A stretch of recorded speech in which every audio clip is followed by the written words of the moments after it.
Toujours dans votre acte du jour suñ fa jógee dañuy dem seeti ji le rappeur l'activiste Red Black ginnaaw nag bañ ko invité fële ca plateau IGFM moom daal dina liste daal lii nga xamante ni mooy problème bi nga xamante ni ak jafe-jafe yoo xamante daal Sénégal mi ngi koy dund actuellement kenn rek mooy responsable bi du kenn ku dul kii nga xamante ni mooy suñu premier ministre di leader bu parti Pastef ndaxte lépp loo xamante ni ay jafe-jafe la Sénégal di ko dund jamono ji kenn moo ñu ko teg muy moom lu ko waral nag dañuy déglu ji la réaction à chaude du rappeur activiste Red Black de l'histoire. Jamais au plus grand jamais. Ce qu'il faut constater aujourd'hui, tous les problèmes du Sénégal, c'est Ousmane Sonko. Ce qu'il faut constater aujourd'hui, tous les problèmes actuels du Sénégal s'appellent Ousmane Sonko. Quels sont les... Vous savez...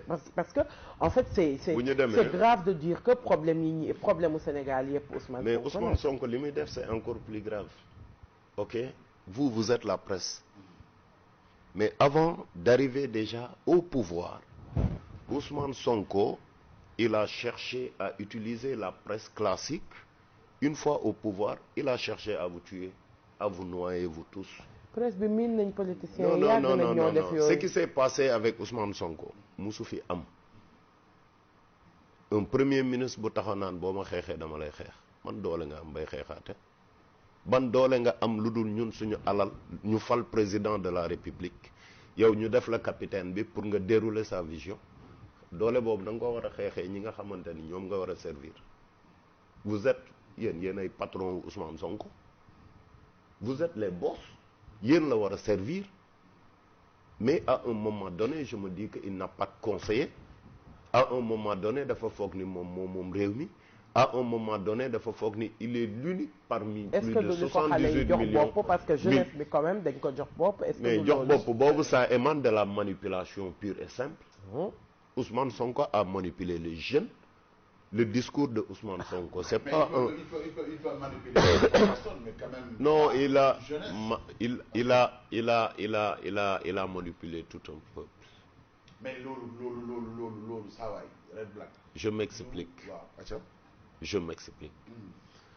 À travers la victimisation, ok, à travers Ousmane Sonko day jàpp nit créer benn dualité ak moom sosal la taqal la waxal la loo xam ni dara du ci dëgg.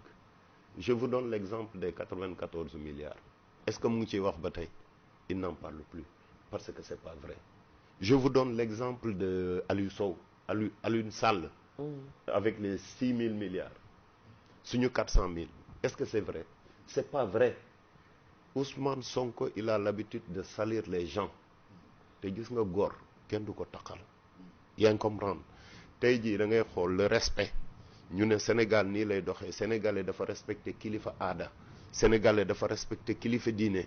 Ils ont tout fait pour dénigrer ñooñu ba ñooñu sañatuñu wax. Sëñ Ma Ignace yal na fi yàgg te wér. Une fois il a dit man de maa ngi wax mais su ma waxee dinañ ma saaga. Mais loolu dawul grand loolu dawul seen yaram. le khalife général des mourides ñaata yoon lañ koy saaga di ko waxal ay wax yu ñaaw loolu dafa amoon Sénégal. xam nga tamit bëgg na j'insiste sur ça aussi quoi. xam nga la vérité sénégalais yëpp dama bëgg ñu xam ne dëgg bi lii la. Ok. Hier j'ai eu à discuter avec la reine du bois sacré. Ouais, la reine du bois sacré de la Casamance. Voilà, donc mu nekk sama benn yaay bu baax a baax a baax. Donc maa ngi koy nuyu di ko sant. maa ngi nuyu aussi le roi de Souy Simbili Mbaye. Donc mën naa ne man moo ma yar parce que une porte moo ñu séparé.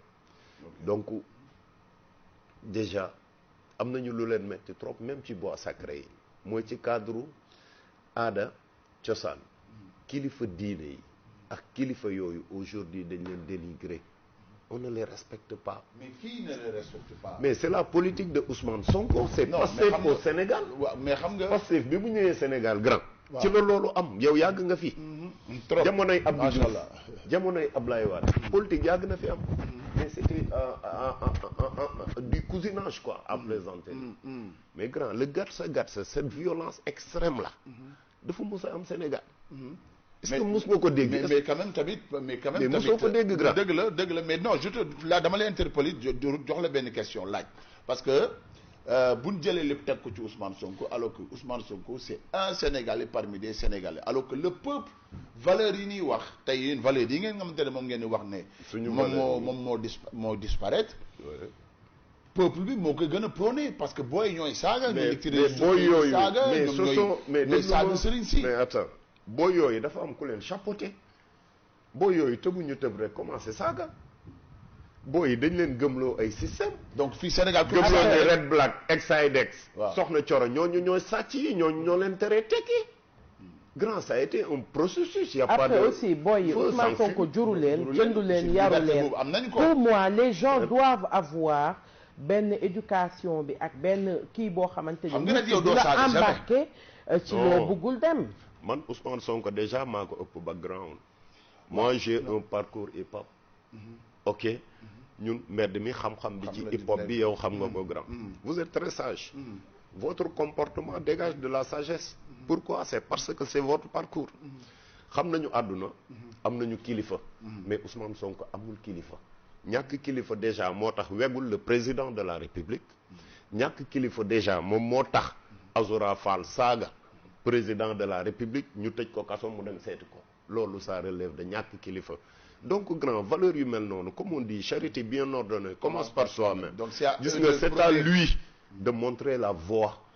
Ousmane Sonko lu ko neex lay def lu ko neex lay wax et puis baatu gàtt sa ngeen baal ma mais saaga la lan lay signifier et ça vient d'où c'est nekkul waxu kilifa quoi.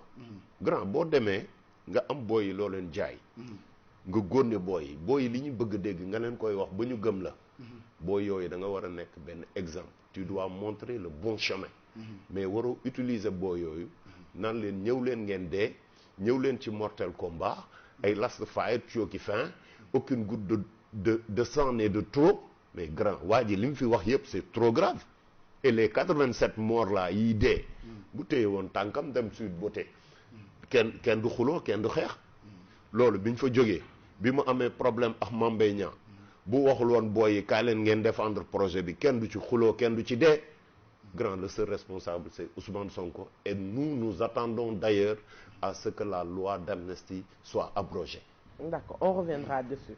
kon j'espère que ñoo ko déggandoo muy révélation ak réaction bi nga xamante ni le rappeur l'activiste Red Black def na ko jëmale ko daal ci problème bi nga xamante ni jamono ji Sénégal mi ngi koy dund su nekkoon feebar mën nañu jàpp ni que virus bi du kenn ku dul ki nga xamante ni mooy leader bu parti Pastef di le premier ministre Sénégal tey jii su dee dafa doon cancer nañu jàpp ni que virus bi du kenn ku dul leader bu parti Pastef parce que jamais au plus grand jamais lii nga xamante ni moom leader bu parti Pastef incarné na ko indi ko ci Sénégal kenn musu ko gis ci langue politique bi donc tey suñu bëggee Sénégal changer suñu bëggee Sénégal soppeeku dañuy jël kii nga xamante ni mooy leader bu parti Pastef di l'actuel premier ministre daal di koy seppi ci Sénégal sànni ko génnee ko fële ndaxte il est le seul virus mooy microbe bi nga xamante ni tey jii moo pollué atmosphère u Sénégal ndaxte tey jii lépp loo xamante ni ñu ngi koy dund ci ay jafe-jafe du kenn ku dul kii nga xamante ni mooy moom ginnaaw loolu nag dafa doon nit koo xamante ni balaa muy egsi au pouvoir dafa utiliser li nga xamante ni mooy presse classique bi jaax ci ñoom ba tey mu egsi ci pouvoir mais ginnaaw bu mu egsee ñoom la njëkk daal di jël sànni leen fële képp koo xamante ni àndoog moom xeex nga gëmloo ko dara jatam moom la yow la ko njëkk jàpp daal di koy doore ñii di marchand ambulant yi gis nañu seen wàll département yi gis nañu seen wàll tey jii ñi nga xamante ni mooy jeunes yi gis nañu seen wàll barki démb gis nañu ñi nga xamante ni mooy étudiants yi ñoom it jël nañu seen wàll ñii di presse bi nag kenn waxul ñu des ndaxte tey jii amatuñu benn convention lii di seen aide à la presse ñu daal di koy bloqué entreprise de presse yu bëri daal di tey seen buntu ñeneen ñi daal di dàq ay liggéeykat kon donc je crois que le seul problème du Sénégal du kenn ku dul ki nga xamante ni mooy leader bu parti Pastef di l'actuel premier ministre ku ko xamal nag di ki nga xamante ni mooy le rappeur Red Black.